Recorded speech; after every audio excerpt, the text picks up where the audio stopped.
You always think the world will give you some kind of warning before everything falls apart. Some sign that tonight is different from any other.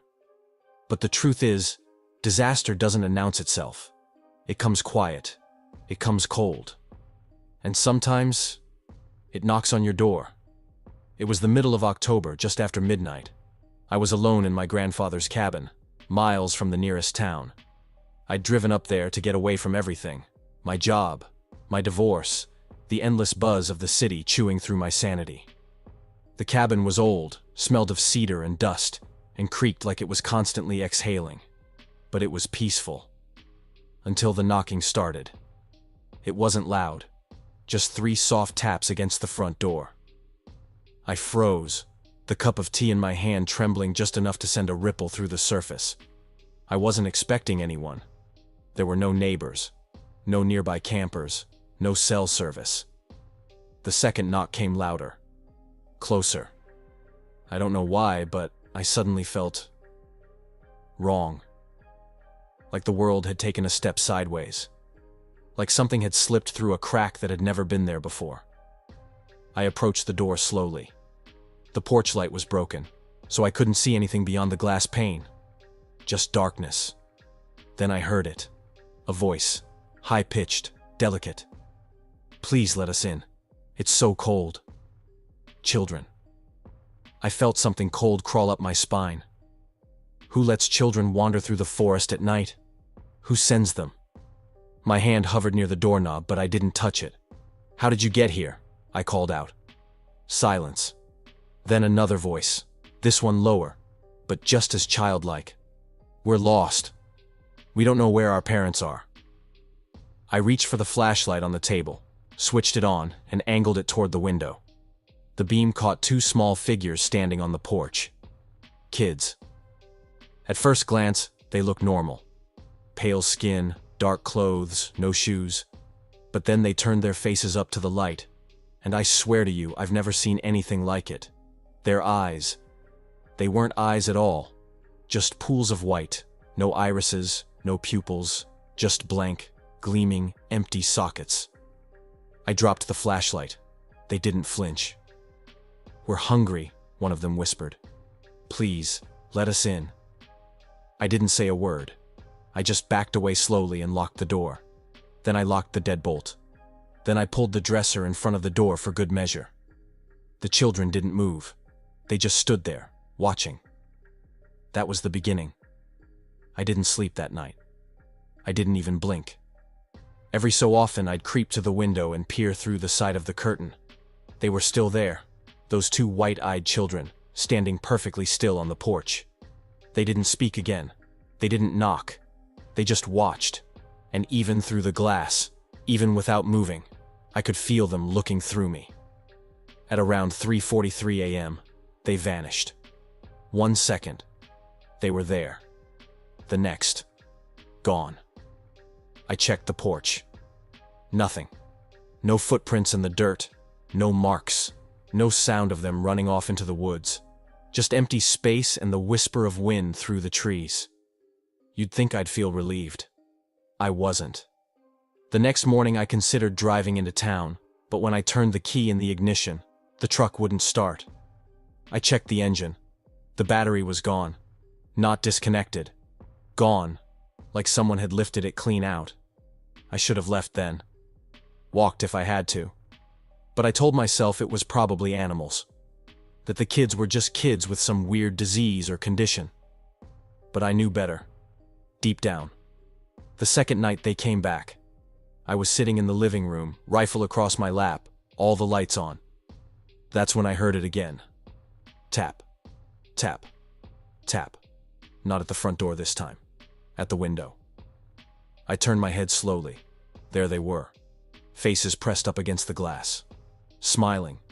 Too wide. Too still. My flashlight was in my hand before I knew it.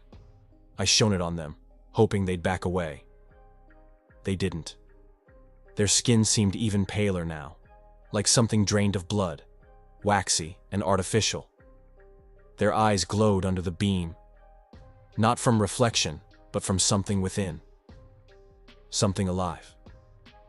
The little girl opened her mouth. and even through the window, I could hear her whisper, "Just let us in. You're lonely. We could stay with you. Forever."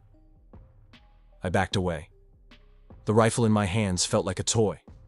Then the power went out. Just like that. Every bulb, every hum of electricity, dead. The flashlight flickered. Then it too went out. I sat in the dark, frozen, listening to the soft tapping.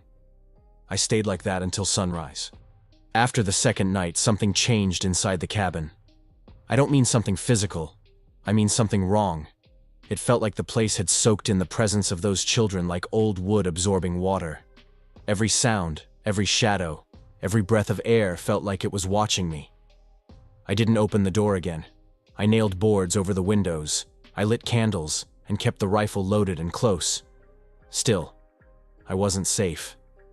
It started with the whispers. At first, they came just after dark. Soft voices fluttering through the walls like moths.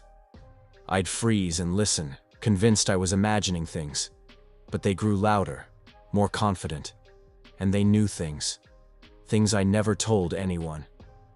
"You miss her, don't you?" A voice, just behind my ear. It sounded like my ex-wife, like the way she used to sound before things got ugly. "You were going to propose here, weren't you?" That was my grandfather, dead for 10 years. The voices became a parade of the dead and the damned. People I knew, people I didn't. Some of them crying, some of them laughing, and sometimes the voices were children. "We saw you cry last night. You're scared. It's okay. Let us in. We'll make the fear go away." The cabin was no longer mine. It belonged to them, or whatever they were. On the third night, they didn't knock. They walked across the roof. I heard the light creak of footsteps, bare feet, tiptoeing slowly overhead, then running, then scratching. I aimed the rifle at the ceiling. The candlelight flickered madly.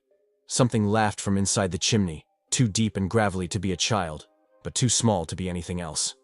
I grabbed my grandfather's journal from the bookshelf, hoping to distract myself. He was a paranoid old man, filled these pages with drawings of symbols, herbs, notes about forest spirits, and pale visitors. I used to laugh at it. I'm not laughing anymore. One drawing caught my eye. 2 children, hand in hand, their eyes wide and white, with the words written below. Never let them in. Not even once. Not ever. Once seen, they never leave. On the 4th night, something began moving beneath the floorboards. I hadn't stepped into the basement since I arrived. It always felt off. My grandfather had sealed the old wooden door shut with iron nails and scratched some strange symbols into it. I'd thought he was mad. Now I think he was the only sane one left in our bloodline. That night, around 2 a.m., I heard something breathing down there. Slow, wet, labored, like something with too many lungs and not enough skin. I pressed my ear to the floor and heard whispering from beneath, in the children's voices. "We're already inside. No doors left. You dream of us even when you're awake." I lost it. I grabbed a crowbar and yanked the basement door open. The darkness hit me like a wave. Not just lack of light, but depthless black. It smelled like rot and something much older. Like the grave of a god that had been buried before humans ever existed. I turned on the flashlight. It worked this time. I wish it hadn't. The stairs were slick with some kind of mucus. At the bottom, I saw the shapes. Dozens of them. Small. Pale. Crouched in the corners, heads tilted at wrong angles. They weren't just 2 anymore. There were more. White-eyed children, silent and twitching, as if something inside their skins didn't quite know how to wear human form. One of them looked up at me. It smiled, its mouth open too far, far enough to tear. "We've been here a long time," it whispered. "Your grandfather tried to stop us. He failed." I backed up the stairs, but something cold wrapped around my ankle. I looked down. A hand. Gray. Dead. Child-sized.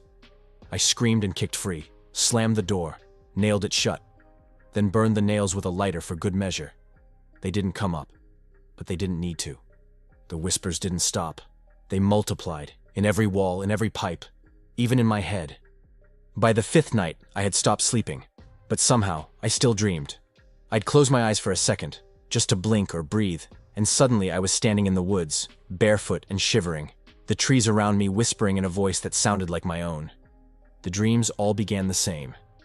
I'd hear footsteps behind me, small, careful. Then I'd see a light, a single lantern glowing faintly in the distance. I'd follow it. I don't know why. I had to. It was like something inside me was hooked and being reeled in.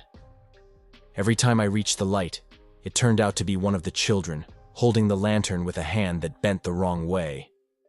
Then I'd wake up screaming, gasping, only to find myself back in the dream again. Looped, trapped. The cabin, the woods, the porch, the basement, everything bleeding together. I didn't know what was real anymore.